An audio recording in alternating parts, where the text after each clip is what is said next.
नाज़रीन, बेहद अहम खबर, मुंबई यूनिवर्सिटी के शोबा उर्दू के सदर साहब अली का इंतकाल हो गया है। आपको बताएं कि मुंबई से उर्दू दुनिया के लिए अहम खबर, मुंबई यूनिवर्सिटी के शोबा उर्दू के सदर साहब अली का इंतकाल हुआ है। साहब अली के इंतकाल की खबर से उर्दू हलकों में अफसोस की लहर है। आपको बताएं कि उर्दू तनक़ीद, तहक़ीक़ और सहाफ़त के मौजू पर उनकी 11 किताबें शाये हुई थी। प्रोफेसर साहब अली शोबा उर्दू मुंबई यूनिवर्सिटी के सदर थे। साहब अली उर्दू अदब और ज़बान की खिदमत के लिए हमेशा से कोशा रहे। कालीना यूनिवर्सिटी कैंपस में उनकी सरकारी रिहाइशगाह पर उनका इंतकाल हुआ है। तो मुंबई यूनिवर्सिटी के शोबा उर्दू के सदर साहब अली का इंतकाल हो गया है। कालीना यूनिवर्सिटी कैंपस में सरकारी रिहाइशगाह पर उनका इंतकाल हुआ है। ये उर्दू दुनिया के लिए एक बेहद अफसोसनाक खबर है कि साहब अली उर्दू ज़बान व अदब की खिदमत के लिए हमेशा से कोशा रहे थे और प्रोफेसर साहब अली मुंबई यूनिवर्सिटी के शोबा उर्दू के सदर थे।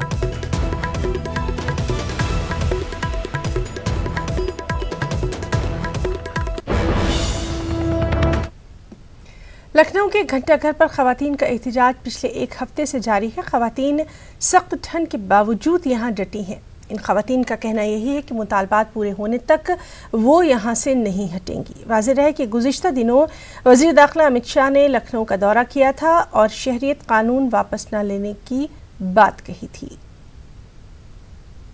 और चलिए सीधे रुख करेंगे लखनऊ का, जहां मौजूद है हमारे साथी तारिक कमर। लगातार वो हमें अपडेट दे रहे हैं। तारिक कमर, आपसे जानना चाहेंगे, ख़ास तौर से आज चूँकि जुमे का मौका है, इसके पेश नज़र वहाँ पर क्या कुछ हालात और ख़वातीन का जो हौसला है उसके ताल्लुक़ से भी हम वहाँ मौजूद ख़वातीन से बात करना चाहेंगे।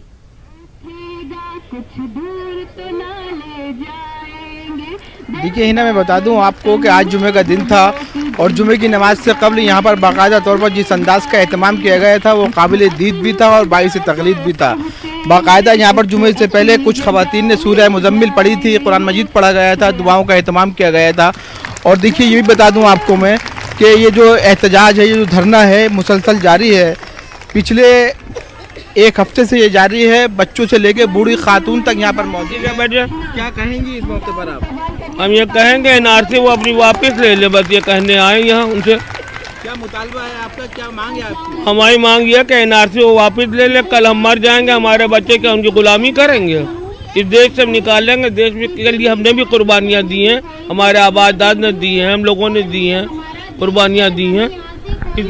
ये बूढ़ी खातून है, इनका मानना है कि कल हम नहीं जिंदा रहेंगे तो हमारे बच्चों की जो दुश्वारियाँ होंगी वो हम कैसे उनको हल करें, कैसे इन मसाइल का सद्जवाब हो, क्यों हुकूमत आगे बढ़कर कोई काम नहीं कर रही है। देखिए कुछ और मनाजिर आपको दिखाऊंगा, मैं कुछ और लोगों से बात करूंगा। क्या कुछ कहना चाहेंगी आप? जाहिर है मुसलसल मुतालबे हो रहे हैं लेकिन हुकूमत खामोश है, हुकूमत कोई रद्द अमल नहीं जाहिर कर रही है इस बात में। क्या कहेंगी आप? देखिए हम अपनी बात रख रहे हैं और यहाँ आप देख रहे हैं हज़ारों की तादाद में महिलाएं इकट्ठा हैं। हमें संविधान ने हक दिया है तो हम सरकार से अपील करते हैं जो संविधान का प्रारूप है उसको मत ख़राब करिए और जो अधिकार हमें सरकार संविधान के द्वारा मिले हैं इस गणतंत्र में, हम भी उसके भागी हैं। यहाँ जो सीएए है उसमें उसके 6 और 7 आर्टिकल में धार्मिक रूप से एक तबके को हटाने का काम किया गया है, हम लोग उसके खिलाफ हैं। देखिए ना, एक बुनियादी बात यह है कि धार्मिक रूप से जिस तबके को नज़रअंदाज किया जा रहा है उसके खिलाफ आवाज़ बुलंद हुई है तो रुकने का नाम नहीं ले रही है। क्या कुछ कहना चाहेंगी आप? हम भी सीए के खिलाफ ही आए हुए हैं और हम ये नहीं चाहते कि यहाँ पे हमारी जो भी औरतें, मुस्लिम औरतें हैं, उनको बांटा जाए। देखिए एक गम जफीर है यहाँ पर और मैं अपने कैमरा पर्सन सरजीत से कहूँगा कि दिखाएं कि लोगों को कि जहाँ तक भी देखते हैं आप कि ये एक आवाज़ है जो रुकने का नाम नहीं ले रही है और किस अंदाज से बाकायदा तौर पर देखिए एहतजाज का जो सिलसिला है ये जारी है। तारिक, हम ये भी जानना चाहेंगे, जिस तरह से लगातार हम देख रहे हैं कुछ दिनों से कि वहाँ पर बाकायदा शेर व शायरी भी हो रही है, नज्म भी हो रही है, बच्चे जो हैं वो भी वहाँ पर शामिल हो रहे हैं, यानी मुख्तलिफ तरीके से एहतजाज का सिलसिला लगातार जारी है।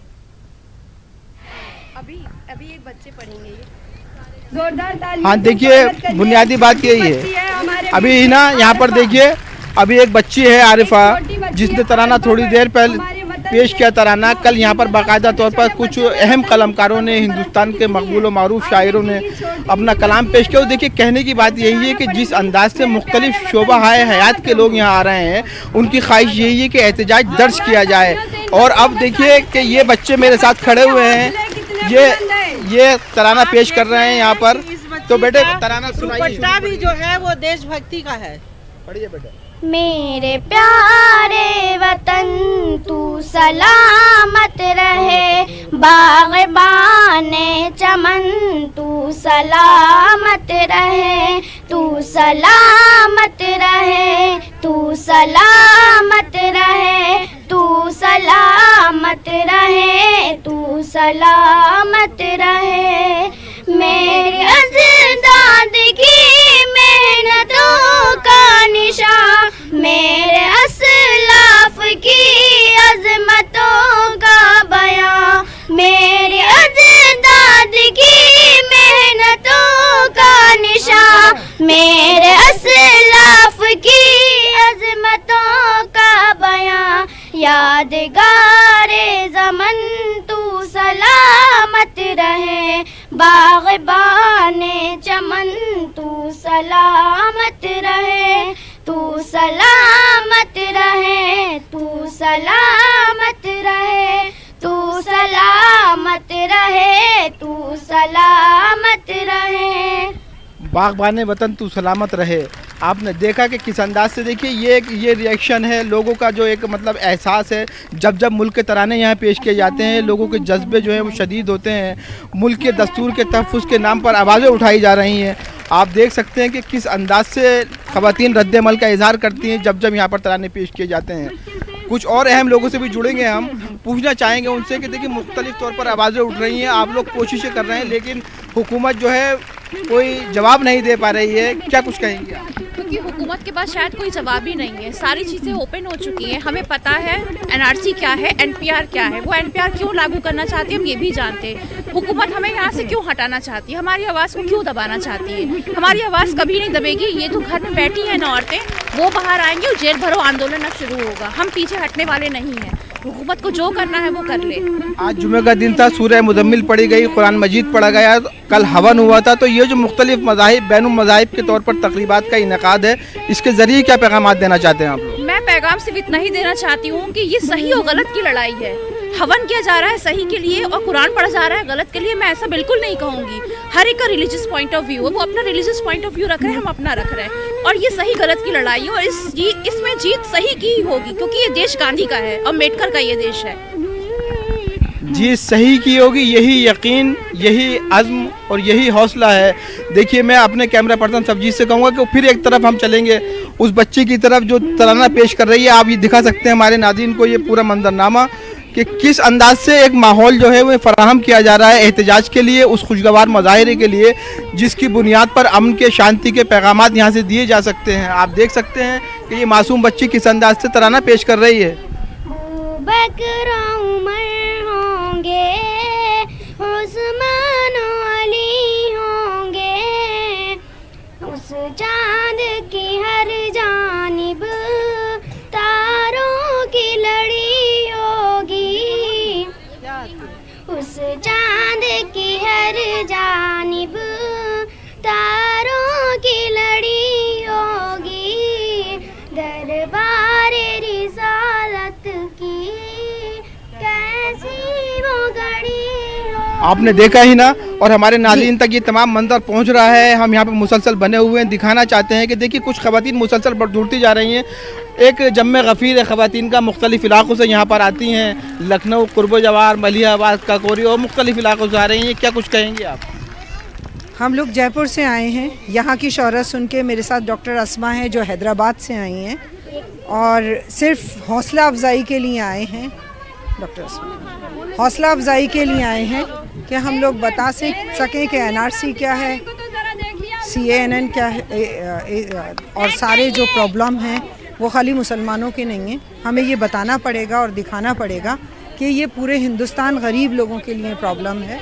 देखिए ही ना, जैसे बताया अभी मोहतरमा ने जी। कि वो जयपुर से यहाँ पर आई हैं, मुख्तलिफ इलाकों से लोग यहाँ की शोहरतें सुन के यहाँ पर पहुँच रही हैं खवातीन। तारिक, यहाँ पर एक अहम सवाल आपसे जानना चाहेंगे। वहाँ पर जो खवातीन मौजूद हैं उनसे हम ये जानना चाहेंगे कि कहा जा रहा है कि सियासी मुहर्रिकात कार्य फरमा है, ये भी कहा जा रहा है कि कानून का सहारा लेकर डराया जा रहा है, लेकिन वहां पर जो ये पूरा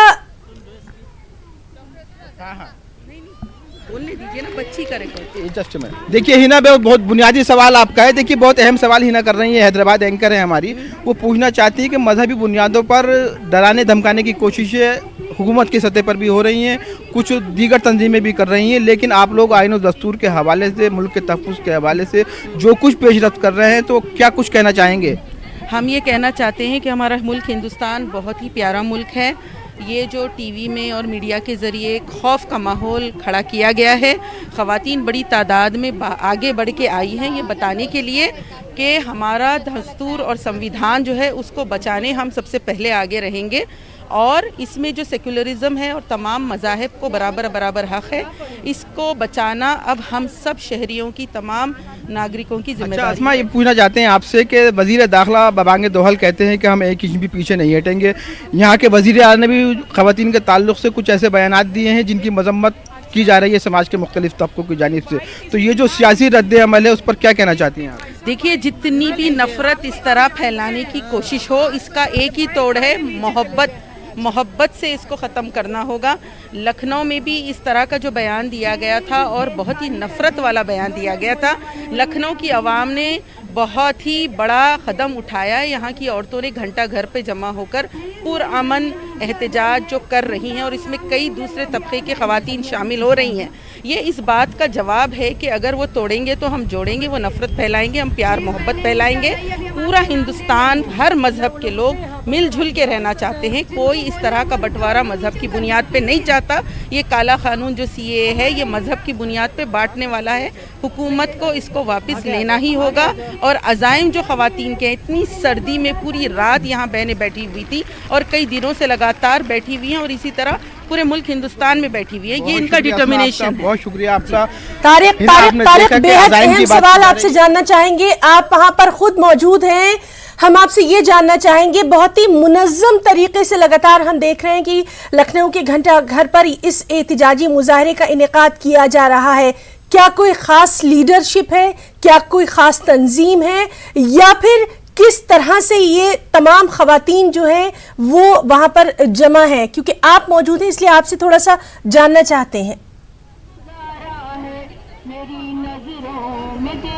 देखिए बहुत अहम सवाल आपका इस हवाले से है कि कई सियासी जमातों के लोग यहाँ आए, लेकिन उन्हें नाकाम होकर वापस जाना पड़ा, क्योंकि यहाँ की जो ख़वातीन हैं उन्होंने इस बात को बिल्कुल साफ कर दिया है कि इसे सियासी किसी भी मसलहत से, किसी भी कारफरमाई से, किसी भी सियासी अमल से दूर रखा जाएगा।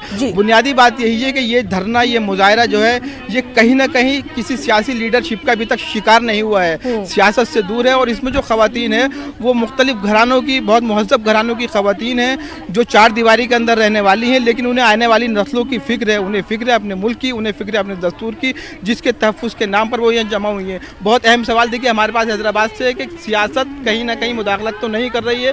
आपसे पूछना चाहते हैं कि क्या सियासत को इसमें दखल अंदाजी की ज़रूरत है, या अपने तौर पर सब ख़वातीन करना चाहती हैं सिर्फ मुजाहरा? नहीं, हम नहीं चाहते इसको कोई भी पॉलिटिकल व्यू दिया जाए। हम बस ये चाहते हैं कि हमारी बात सरकार तक पहुँचे और सरकार उस जी। तो बहरहाल इस एहतिजाज का मकसद भी यही है कि सरकार तक बात पहुँचे।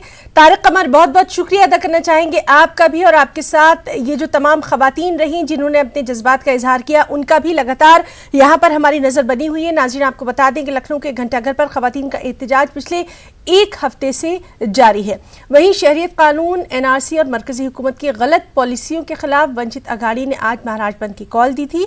अघाड़ी के कारकुनान जगह जगह एहतिजाज कर रहे हैं, हालांकि बंद का बहुत ज़्यादा असर दिखाई नहीं दे रहा। घाटकोपर के रमाबाई हाईवे पर अघाड़ी के कारकुनों ने रास्ता रोकने की कोशिश की, पुलिस ने 5 अफराद को हिरासत में लिया। वंचित बहुजन अघाड़ी का दावा है कि बंद को 35 तंजीमों की हिमायत हासिल है। CAA, NRC और बढ़ती हुई महंगाई के खिलाफ आज प्रकाश अंबेडकर ने महाराष्ट्र बंद का ऐलान किया है, लेकिन मुंबई या महाराष्ट्र में जो है महाराष्ट्र बंद का असर कम दिखाई दे रहा है। लेकिन ऐसे इलाके जहां पर दलित और पसमानदा तबकात की ज़्यादा आबादी है, यहाँ पर जो है वो बंद का असर दिखाई दे रहा है। आप देख सकते हैं कि हम मौजूद हैं मुंबई के रमाबाई कॉलोनी इलाके में, जो कि दलित और पसमानदा इलाके का इलाका है, और यहाँ पर जो है वो दलित और पसमानदा अफराद की ज़्यादा आबादी है। आप देख सकते हैं कि यहाँ पर जो है वो बंद का असर यहाँ पर दिखाई दे रहा है। और अम्बेडकर पुतले के पास यहाँ पर धरना प्रदर्शन फिलहाल शुरू है। यहाँ पर लोग जो है वो धरने पर बैठे हुए हैं। उनका एक ही मुतालबा है कि NRC और CAA जैसे जो काला कानून है इसको वापस लिया जाए, और ये लोग जो है NRC राज्य के मुख्तलिफ इलाकों में जो है वो बंद मनाया जा रहा है। आप देख सकते हैं कि मतलब यहाँ पर जो है वो बड़े पैमाने पर यहाँ पर लोग जमा हो चुके हैं, और ये इनका एक ही मुतालबा है कि ये एक दिन का प्रोटेस्ट नहीं है, बल्कि ये प्रोटेस्ट जो है वो जारी रहेगा। आप देखना है कि ये प्रोटेस्ट कब तक जारी रहता है, और दलित जो है वो इस मसले पर कब तक टिका रहता है और इसकी मुखालिफत करता रहता है। कैमरा पर्सन राजमणि पिल्ले के साथ न्यूज़ 18 मुंबई। और वहीं महाराष्ट्र में वंचित अघाड़ी की जानिब से बंद की कॉल दी गई है। इस ताल्लुक से प्रकाश अम्बेडकर ने न्यूज़ 18 से बातचीत में कहा कि बंद पूरी तरह से कामयाब है, क्योंकि हम आवाम तक जो पैगाम देना चाहते थे उसमें कामयाब रहे। कानून CAA और इसी के साथ साथ NRC के खिलाफ जो है वो प्रकाश अम्बेडकर ने पूरे महाराष्ट्र में बंद की कॉल दी है। इसके बावजूद जो है वो बंद यहाँ पर कामयाब होता दिखाई नहीं दे रहा है। हमने देखा कि दादर के बहुत से इलाकों में जो है वो दुकानें खुली हुई है, मुंबई शुरू है, लेकिन होता ये था कि हमेशा प्रकाश अम्बेडकर के बंद की कॉल पे जो है वो अमल होता था, लेकिन इस मरतबा जो है वो नाकाम होते दिखाई दे रहा है। सवाल ये है कि स्टेशन के सामने की दुकान अगर देखोगे तो शायद खुली है, लेकिन जहाँ पर खड़े हो ये आपको पता नहीं होगा, ये दिन में 1200 करोड़ का व्यापार यहाँ पे चलता है, और 1200 करोड़ का व्यापार आज पूरी तरह से बंद है। मेन रोड भी देखोगे तो भी बंद है। तो इसका कुछ दुकानें जो है वो लोगों के उपयुक्त है, उसको हम लोग ने हाथ नहीं लगाया है, उसको बंद नहीं किया है। लेकिन जहाँ तक मेरी जानकारी है देश भर पे महाराष्ट्र की 100% बंद है। लोग अपने काम पे नहीं गए हैं। बसेस भी जो है वो डिपोस में बंद है, ST डिपो भी वहाँ पर बंद है। टैक्सीज भी कुछ लोगों ने उसमें तोड़ने की बात की है, लेकिन जहाँ तक हम लोग की बात है, मैं ये कहूँगा कि हम लोग जो एसेस करना चाह रहे थे, जो इंसिस्ट करना चाह रहे थे, जो लोगों तक पहुँचाना चाह रहे थे, वो मैसेज हम लोग का चले गया है। इसलिए ये बंद जो है वो 100% बंद है। क्या मैसेज है आपका पैगाम क्या है इस ताल्लुक से? ये था कि NRC और CA और NPR इसको लेके आंदोलन चला है, एक बात। दूसरी बात, यहाँ पर जो है वो आर्थिक स्थिति जो है वो देश की दिन पे दिन खराब होती जा रही है। हम लोग कहीं ना कहीं तो भी डिफ़ॉल्ट की स्थिति में आ रहे हैं और बैंकरप्सी की ओर बढ़ रहे हैं। तो ये दो मुद्दे जो है वो हम लोग को लोगों के सामने ले आना था। एक मुद्दा जो था RSS ने NRC का, वो मुसलमानों तक ही सीमित है, हिंदू इसमें बाधित नहीं होगा। तो हमको ये हिंदुओं के सामने लाना था कि भैया ये मुद्दा सिर्फ मुसलमानों का नहीं है, ये हिंदुओं का भी है। तो मेरे ख्याल से वो हम लोग अचीव कर चुके हैं। अमित शाह का ये कहना है कि 1 इंच भी जो है वो पीछे नहीं होंगे। हम कहते हैं कि 1 सूत भी हम पीछे नहीं होंगे। ये तो आमने सामने की लड़ाई है। अभी ये आमने सामने की लड़ाई कैसी लड़नी है और किस ढंग से लड़नी है, किस शक्ल से लड़नी है, किस उद्देश्य से लड़नी है और किस मकसद से लड़नी है, शायद मेरे ख्याल से आप मान लीजिए कि ये पहला कदम है। मतलब प्रकाश अम्बेडकर चाह रहे हैं कि जो CAA और NRC की लड़ाई है, जो इल्ज़ाम लगाया जा रहा है कि लेफ्ट और मुसलमान इसमें आगे आए हुए हैं, तो इसमें जो है वो दलित भी आगे आए, इसकी कोशिश आप करें? नहीं, मैं तो ये कह रहा हूँ कि जो बाधित है वो सभी आए। मैं किसी धर्म की बात नहीं कर रहा हूँ या किसी बाधित वर्ग की बात नहीं कर। जो कोई इसमें बाधित होगा वो सभी ने आना चाहिए। और NRC की ज़रूरत है कि इस देश पर जो है वो चर्चा होना ज़रूरी है और फैसला उस पर होना चाहिए। प्रकाश अम्बेडकर ने जो है वो NRC और CAA के अलावा जो है वो बढ़ती हुई महंगाई के मुद्दे को लेकर बंद की कॉल दी है, लेकिन बंद की कॉल जो है वो छुटपुट तरीके से ही कामयाब होती दिखाई दे रही है। अक्सर बेशतर दुकानें बंद होती दिखाई दे रही है। इसके बावजूद प्रकाश अम्बेडकर का ये कहना है कि NRC की लड़ाई में जो है वो भी आगे आए हैं। कैमरा पर्सन राजमणि पिल्ले के साथ मुजुद्दीन, न्यूज़ 18 मुंबई। दिल्ली में बाबा रामदेव ने प्रेस कॉन्फ्रेंस के दौरान मरकजी हुकूमत की सराहना की और शहरियत कानून के खिलाफ एहतजाज में शामिल अवाम और ख़ास तौर पर तलबा को नसीहत देते हुए कहा कि एहतजाज सियासी जमातों के लिए छोड़ दें, आप अपने मुस्तक़बिल की तामीर में और मुल्क की तामीर और तरक्की में अपनी मेहनत और लगन से आगे बढ़ते जाएं। राजनीतिक दलों पर छोड़ दीजिए, वो बेरोजगार हो जाएंगे और किसी भी तरह की हिंसा और अराजकता फैलाना और हर समय जन आंदोलनों में जुटे रहना यह छात्रों का मुख्य उत्तरदायित्व नहीं है। स्टूडेंट्स अपने कैरियर को बनाएं, अपनी प्रतिभाओं का विकास करें, देश के विकास में अपना योगदान दें, यह तो समझ में आता है। लेकिन हर समय आजादी के नारे लगाना, और उसमें भी जब गांधी वाली आजादी की बात होती है तो समझ में आती है बात, जब नेहरू और भगत वाली आजादी की बात होती है तब भी बात समझ में आ जाती है। लेकिन जब जिन्ना वाली आजादी के नारे लगते हैं तो सरासर देश के साथ धोखा और गद्दारी है। विद्यार्थियों को हिंसा, अराजकता और आंदोलन का रास्ता छोड़ करके अपने कैरेक्टर बिल्डिंग और नेशन बिल्डिंग में लगना चाहिए, अपने टैलेंट को, अपने कैरियर को बनाने में लगना चाहिए। राजनीतिक दलों को भी एक बात सोचनी चाहिए, इस देश में देश के लोगों ने 2024 तक जनादेश दे दिया है बीजेपी को। हमें संविधान और संवैधानिक परंपराओं का आदर करते हुए 2024 तक मोदी जी को मौका देना ही चाहिए और उनको बेदखल कोई कर भी नहीं सकता। शहरियत कानून की हिमायत में आज एक वफ्द ने सदर जमहूरिया से मुलाकात की है। वफ्द ने उन्हें खत भी सौंपा है। वफ्द में 11 साबिक जज, 72 अफसरशाह और 56 रिटायर्ड फौजी शामिल थे। वफ्द ने शहरियत कानून को लेकर इश्तियाल अंगेज तकरीरों और बयानात पर भी तशवीश का इजहार किया।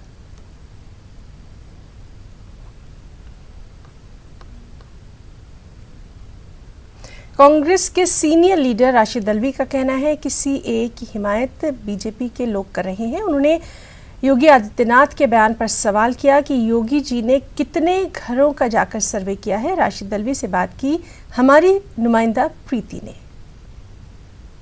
योगी जी ने एक बयान दिया, उन्होंने कहा है कि सीए को लेकर जो महिलाएं हैं वो सड़कों पर हैं और पुरुष रजाई में। उस पर आप क्या कहें?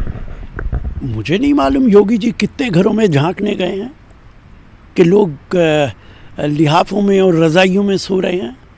ये तो योगी जी बताएंगे कि उन्हें कैसे पता चला है। लेकिन जो लोग 3 तलाक में महिलाओं के साथ खड़े थे, आज वो महिलाओं के खिलाफ कैसे हो गए?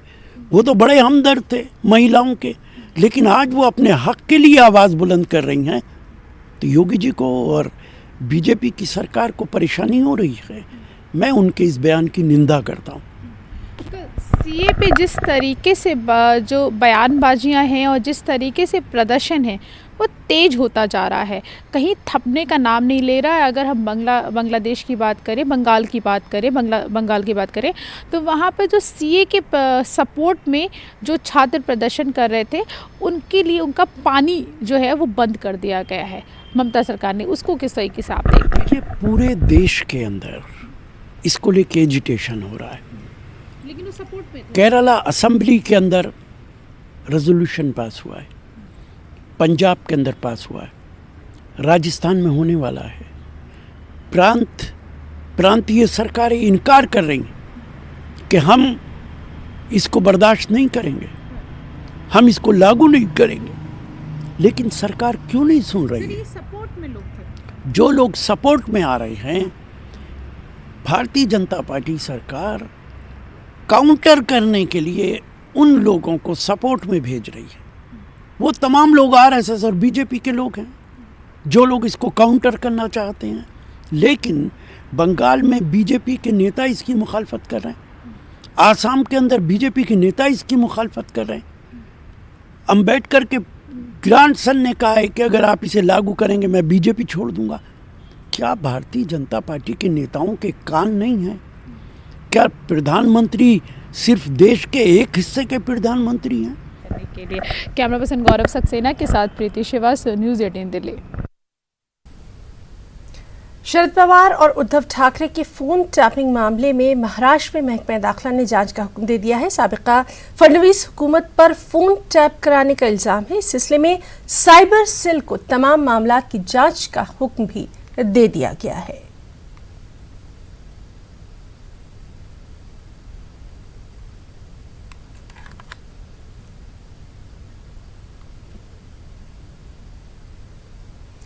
अजमेर की सफिया खान ने न सिर्फ राजस्थान का बल्कि पूरे मुल्क का नाम रोशन किया।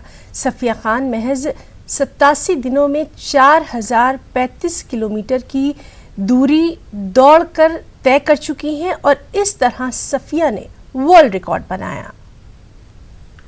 राजस्थान की एक बेटी जिसने दौड़ दौड़ करके पूरे हिंदुस्तान में झंडे गाड़ दिए। दौड़ने का जुनून ऐसा कि कन्याकुमारी से लेकर के कश्मीर नाप डाला और गिनीज जो वर्ल्ड रिकॉर्ड है वो भी बना डाला। सफिया खान हमारे साथ में मौजूद हैं, अजमेर से ताल्लुक़ रखती हैं, राजस्थान का नाम पूरी दुनिया में इन्होंने रोशन किया है। तो बातचीत करते हैं, जानने की कोशिश करते हैं इतना क्यों दौड़ रहे हैं आप, कि मतलब दौड़ दौड़ के पूरा हिंदुस्तान ख़त्म कर डाला, कन्याकुमारी से कश्मीर तक, क्या पूरा मामला है, कैसे आपने दौड़ शुरू की? जी, मेरी जर्नी शुरू हुई जब मुझे दिल्ली में 10 इयर्स ऑलमोस्ट हो गए थे। I was in aviation industry में थी मैं। तो मैंने बस अपनी फ़िटनेस के लिए रनिंग स्टार्ट की थी कि एक डेली रूटीन से बाहर आने के लिए, डेली जो स्ट्रेस होता है काम का उससे बाहर आने के लिए रनिंग शुरू किया। फिर रनिंग करते करते दिमाग में मेरे ये आया कि running is the best way to convey any message. Running ज़रिया है बहुत अच्छा, अगर हम चाहें तो एक मैसेज पास कर सकते हैं, अपनी इंडिया को एक्सप्लोर कर सकते हैं जो हमारा रियल इंडिया है। मुझे मौका मिला 2018 में गोल्डन ट्रायंगल रन करने का, उसके थ्रू मुझे आइडिया है और उस रन का नाम था run for humanity, run for piece, कि आप रन के थ्रू किस तरह से ह्यूमैनिटी और पीस को प्रमोट कर सकते हैं। वहीं से फिर मुझे ये लगा कि इस जो ये मैसेज है उसको और ज़्यादा एक्सप्लोर होने की ज़रूरत है, करने की ज़रूरत है, इंडिया को दिखाने की ज़रूरत है। फिर मैंने सोचा कि कश्मीर से कन्याकुमारी में रन करूँगी और वो दूरी 4000 किलोमीटर की थी जो मैंने 87 डेज़ में कंप्लीट की। और इस रन का नाम था रन फॉर होप। यहाँ मैं डिफ़ाइन करना चाहूँगी होप को, humanity, oneness, peace and equality.